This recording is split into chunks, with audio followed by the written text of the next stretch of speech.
يعني واحد بياكل سكينة في بطنه بقول أخ يا ظهري، بقولوا سكينتك في بطنك بقول أخ يا ظهري. طب كيف أخ يا ظهرك؟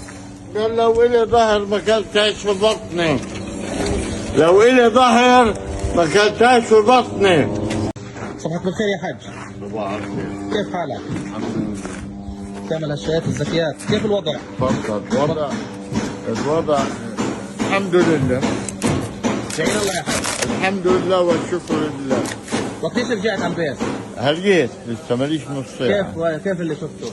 اللي شفته كله نعمة من الله، بس نضل طيبين يا رب. ولا المال بتعور.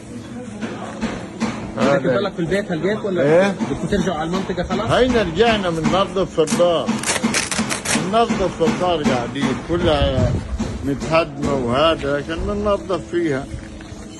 فيش بحملك قد بيتك يا حاج، فيش بحملك قد بيتك. الله يعطيك العافية. الله يعافيك. كيف الدمار اللي شفته يا حاج؟ والله ذهب حلو. حلو كيف يعني؟ حلو لانه فيش شيء ببلاش يا حاج، يعني مش قاعد مع صاحب ولا حبيب، عدو. ايش بده يعمل لك العدو؟ ايش تتأمل منه عدوك؟ ايش تتأمل منه؟ ايش تتأمل منه عدوك؟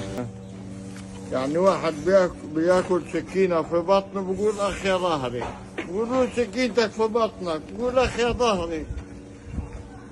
طب كيف أخ يا ظهرك؟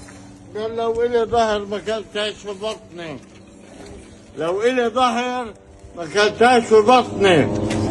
وبيجي 100 مليون مسلم ولا عربي، أين بتطلع علينا يا حاج؟